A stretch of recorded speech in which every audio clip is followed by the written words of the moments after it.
Finally! I gotta get a picture too. I don't think I took any photos. How do you feel, Vladimir? Oh, I feel great. My first 100 miler. This is fantastic.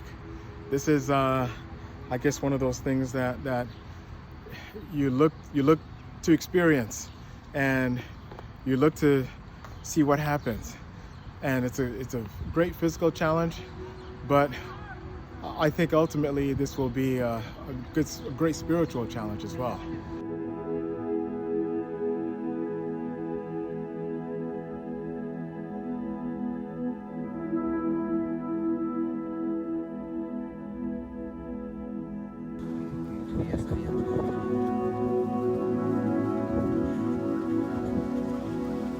I'm the luckiest father in the world. Period.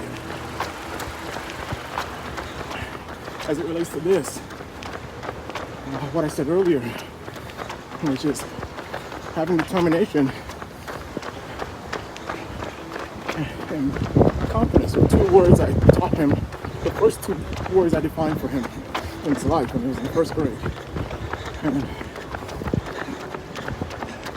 And I think confidence is a sibling, if not the same, but they're similar to courage.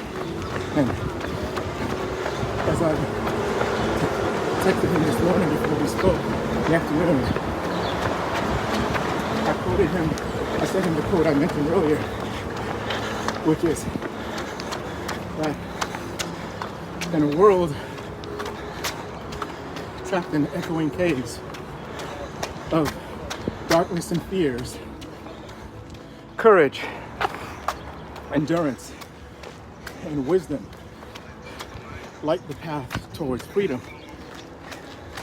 And I hope he lives long, and I hope it's a long life of freedom in every imaginable way. You've been here all night. Yes. Good times, bad times. Yes. Any point did you figure you wanted to just kind of wrap it up? If you mean calling an early end, no. No, that didn't happen. I mean, I was already walking far too long. I mean, because of everything that happened yesterday, I didn't have the energy that I really needed, and which was okay. So I decided I'd walk a good part of it, so the tail end.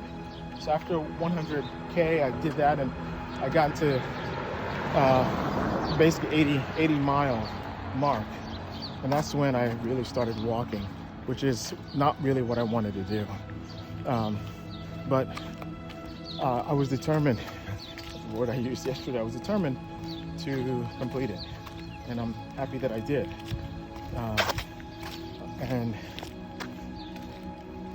I hope that my son appreciates this as well, and it comes to an understanding that determination is everything. Harita just told me a poem from Sri Chinmoy about determination and heroism.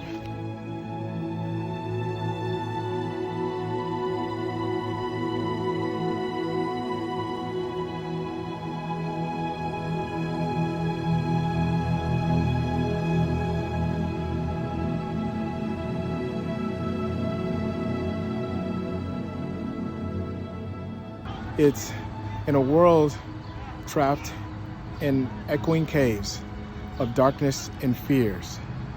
Courage, endurance, and wisdom light the path towards freedom. And I think this is one of those things, one of those phrases, and I hope it's not taken as being too cute, too wise, or or pretentious or affected. But it's genuine, and I think that for many of us, if we, considering how the world is like now, if we took the courage to step outside of our doors, took the courage to open our hearts to other people, we decide that we make ourselves a little bit uncomfortable in some cases. I always like to call it the daily discomfort. And you do this. You may have seen me in the wintertime. I don't wear a coat, and it's part of my even when it's 20 degrees, it's Fahrenheit. It's part of my daily discomfort. And so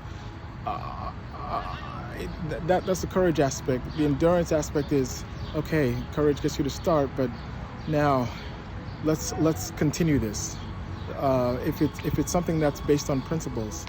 And so it's solidly founded and it's based on certain virtues, or there's a feeling of virtues about it, then why not? Go through the hardship in some cases. There are some people who may see me and immediately not like me, and that's okay. But I would be willing in most cases to extend myself and see if there is that common I guess you can call it bond, human bond, with this other person. So that's a bit of endurance, willing to endure some discomfort. And last I've mentioned is wisdom, and wisdom is, in my opinion, it's based on being able to think for yourself. And I think if we combine those three together, there's a lot of fear and darkness that we have currently, that we can overcome. And unfortunately, the echoing cave continues to echo, and we have to find a way to get people to have the courage to step out of that cave and endure some of that discomfort once they do step out, and of course learn to think for themselves.